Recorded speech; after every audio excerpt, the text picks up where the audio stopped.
Sahabat setia Gowor yang dikasihi Tuhan, Shalom. Hari ini adalah Selasa 9 Juni 2026. Kita akan bersama-sama merenungkan firman Tuhan hari ini yang diambil dari Injil Matius 5 ayat 13 sampai 16. Kita siapkan hati kita. Haleluya, haleluya. Hendaklah cahayamu bersinar di depan orang, agar mereka melihat perbuatanmu yang baik dan memuji Bapamu di surga. Haleluya, haleluya. Tuhan bersamamu dan bersama rohmu. Inilah Injil suci menurut Matius, dimuliakanlah Tuhan. Dalam khotbah di bukit, Yesus bersabda, "Kalian ini garam dunia. Jika garam itu menjadi tawar, dengan apakah dapat diasinkan? Tiada gunanya lagi selain dibuang dan diinjak-injak orang. Kalian ini cahaya dunia. Kota yang terletak di atas gunung tidak mungkin tersembunyi.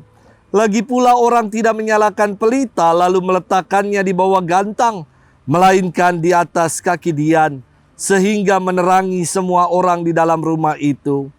Demikianlah hendaknya cahayamu bersinar di depan orang, agar mereka melihat perbuatanmu yang baik dan memuliakan Bapamu yang di surga." Demikianlah sabda Tuhan. Terpujilah Kristus. Sahabat setia Gowor yang dikasihi Tuhan, Shalom, salam sehat buat kita. Ketika hendak merayakan hari jadi Seminari Tinggi Kentungan di Yogyakarta, Romo Rektor mau mengadakan acara syukuran. Daripada manggil catering, tentu biaya yang dikeluarkan akan besar. Maka Romo Rektor menugaskan suster bagian dapur untuk memasak. Kala itu saya masih menjadi frater dan dikenal bisa masak, pintar masak. Maka suster meminta bantuan agar saya masak sesuatu untuk acara HUT seminari. Saya mengiyakan dan saya buat menu dengan menu andalan babi rica dan pempek. Ternyata buset, masak untuk ratusan orang tidak mudah. Potong bawangnya kudu banyak, mempersiapkan rempah-rempah dan aneka bumbu butuh waktu yang panjang. Lalu Romo Rektor memuji masakan saya dan mengatakan, "Enak nih frater, resepnya apa?" Lalu saya senyum dan saya katakan, "Resepnya masak pakai kasih, Romo." Dan Romo Rektor memberi jempol kepada saya. Padahal ada lanjutannya ketika saya mengatakan resepnya pakai kasih, Romo. Kasih garam, kasih rempah-rempah, dan tidak lupa kasih MSG mecin. Sahabat setia Gowor yang dikasihi Tuhan, hari ini Yesus melanjutkan khotbahnya dengan bersabda, "Kalian ini adalah garam dunia. Jika garam itu menjadi tawar, tiada gunanya lagi. Dan kamu adalah cahaya dunia. Orang menyalakan pelita di atas kaki dian supaya menerangi semua orang." Sabda ini sangat indah.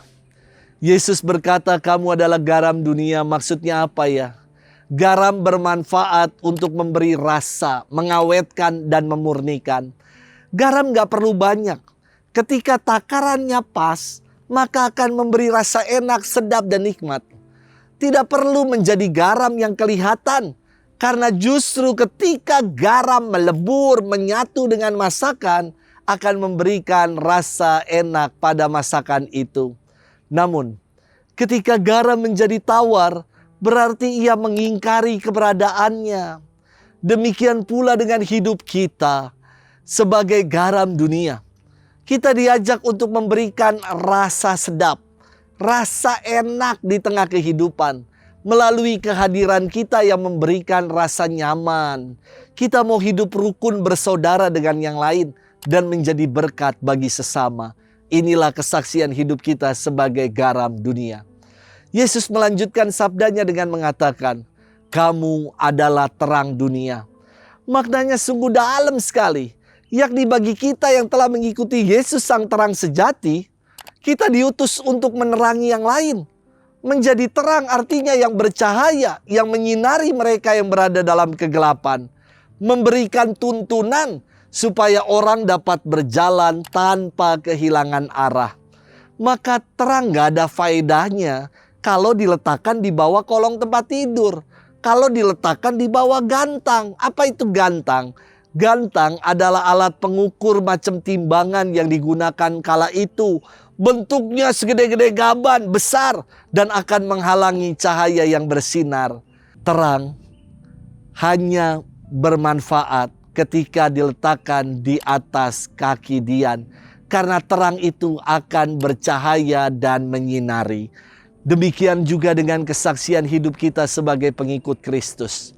Kita harus menjadi terang yang menyinari orang-orang yang hidup dalam kegelapan.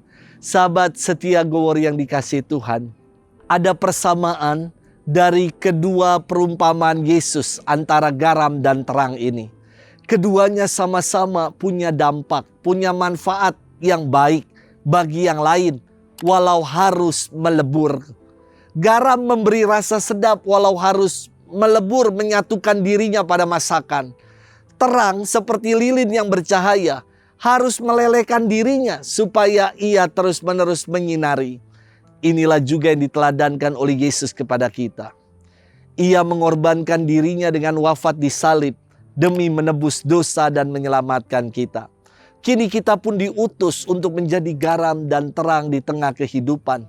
Maka mari kita bermenung dan bertanya, sudahkah kehadiran kita memberi manfaat dan dampak yang baik, yang positif bagi kehidupan ini, bagi orang-orang di sekitar kita, bagi sesama, bagi masyarakat dan gereja.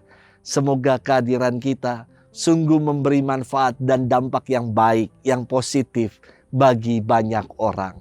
Selamat bermenung. Tuhan memberkati kita selalu, Bapa dan Putra dan Roh Kudus. Amin.